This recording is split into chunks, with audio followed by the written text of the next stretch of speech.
We are heading into the last week of the regular season here, so let's get into it. We have 5 moves to make for Dynasty heading into week 14. Move number 1, it is going to be go out and add Joe Flacco. In 2023, Joe Flacco is back, he is relevant, and I think he's the best quarterback on the Browns.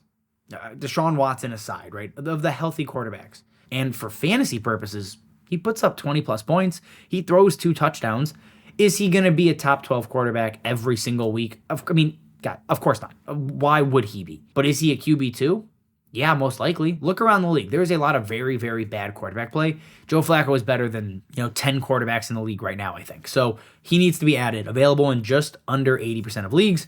He's a must-add. Move number 2. We're going to look at a rookie wide receiver that's still sitting out there on waivers in 45% of leagues. That's going to be Dontayvoin Wicks. Now, he has flown under the radar because the Packers have Jaden Reed. They have Christian Watson. They have Romeo Doubs. They have these bigger names. But Dontayvoin Wicks has graded out very, very well in Matt Harmon's reception perception, and we're starting to see it on the field. He's getting more and more involved in the offense, and the reason is he's just open. He's open a lot. When you look at Matt Harmon's reception perception, he's getting open versus man 68% of the time. The target is usually 70%. So as a rookie, he's right there. Versus zone, he's at 77%. Is it elite? No, but it's well above average. So that is a guy that I think needs to be rostered. Is he going to turn into a superstar? No. Is he better than Jaden Reed? I don't think so. But, and this physically hurts me to say it, Jordan Love is probably good. And it's just been going on for like a month, and I'm just going to say it. I'm going to put it out there.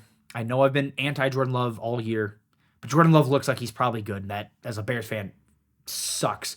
But it means the receiving weapons are likely to perform at a higher level. Ultimately, you're not giving up anything to get him, so if he's still sitting on waivers, go scoop up Dontayvoin Wicks. Before we get to move number 3, again, if you like these videos, you like what we're doing, go ahead, check out the DLF YouTube membership for bonus content on the YouTube channel here, guys. So check that out, DLF YouTube membership underneath the bonus content here. So move number 3, that is going to be start Tyjae Spears, assuming Derrick Henry is out with a concussion. Tyjae Spears took every single snap, every single touch in the backfield after Derrick Henry left.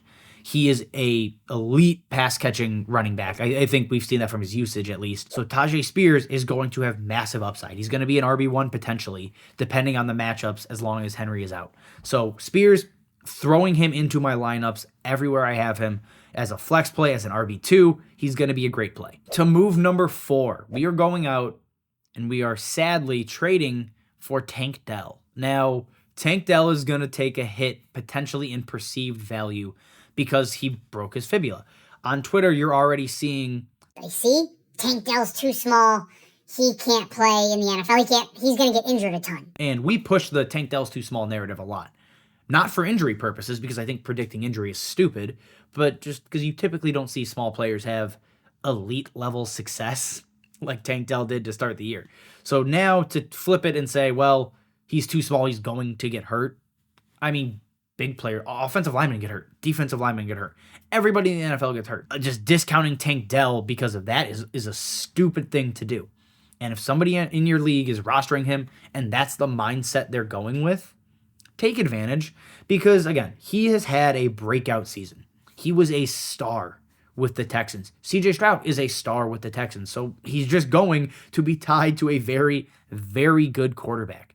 And given the way him and Nico Collins have played, I don't think it's a guarantee that the Texans draft a first-round wide receiver this year. So I'm giving up a first. I'm giving up healthy veterans and seconds for Tank Dell. He has ascended to that level.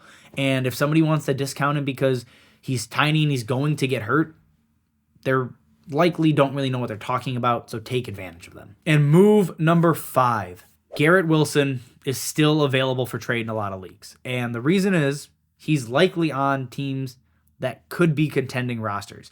And I will continue to push. Trade veterans or a Tyreek Hill or a Devontae Adams plus picks, whatever it may be, for Garrett Wilson and see if you can steal him away.